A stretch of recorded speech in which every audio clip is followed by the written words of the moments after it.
এটা তোমাদের কেমন লাগে বলো? আগে আমাকে দেখা হলে তোমরা প্রশ্ন করতা যে বিয়ে করছেন কবে, এখন তো এই যে হাজবেন্ড নিয়ে দাঁড়িয়ে আছি, তোমাদের কেমন লাগছে বলো? আমি অনেক মিস করি অঞ্জনা ম্যাডামকে, অনেক মিস করি তানিম সুবাকে, অনেক মিস করি। আমার প্রতিদিনই তাদের কথা মনে হয়। আমি এই রমজানে আমি যখনই নামাজে দাঁড়াই আমার তখনই তাদের কথা কেন যেন আমার চোখের সামনে তাদের চেহারা ভেসে ওঠে। তো আমি অনেক মিস করি তাদেরকে। আল্লাহ তাদেরকে ভালো রাখুক, যেখানে আছে ভালো থাকুক।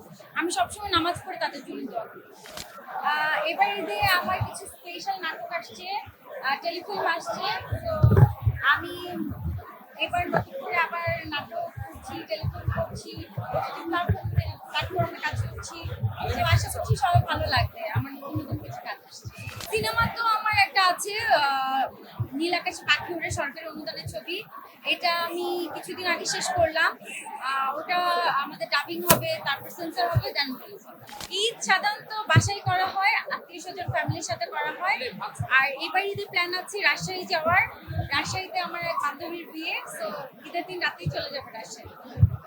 সালামি বেশি দেওয়া হয়, এখন পাই। এখন যেহেতু হাজবেন্ড আছে, হাজবেন্ড সালামি দেয়, শ্বশুর শাশুড়ি সালামি দেয়। তো পাই আবার দেই, দুটেই। শিল্পীদের যেমন মিশা ভাইয়ের সাথে দেখা হলো, তবে জোর করে হলেও সালামি নিয়ে নেয়। যেমন জায়েদ খান আগে যখন ছিল, জায়েদ খান সালামি দিত, মিশা ভাই সালামি দিত, তারপর বিদ্যুৎ ভাই সালামি দিত। সো আমাদের সিনিয়র যারা অভিনেতা আছে সবাই সালামি দেয়। এটা তোমাদের কেমন লাগে বলো? আগে আমাকে দেখা হলে তোমরা প্রশ্ন করতা যে বিয়ে করছেন কবে, এখন তো এই যে হাজবেন্ড নিয়ে দাঁড়িয়ে আছি, তোমাদের কেমন লাগছে বলো?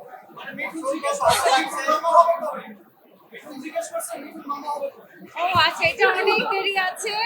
আর অনেক সময় মাত্র তো কেবল বিয়ে করলাম, হাজবেন্ড ওয়াইফ ঘুরবো, মজা করবো আরো 2-3 বছর পর।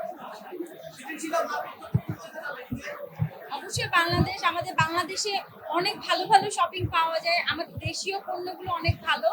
সো আমি বাংলাদেশ ছাড়া শপিং কখনো চিন্তাই করি না। আচ্ছা, দিন দিন সুন্দর হচ্ছি, কোথায় সুন্দর হলাম? আমি তো আগেও যেমন ছিলাম এমনই আছি। আম, তারপরেও জান আল্লাহ, আল্লাহ যেরকম রেখেছে এরকমই আছে।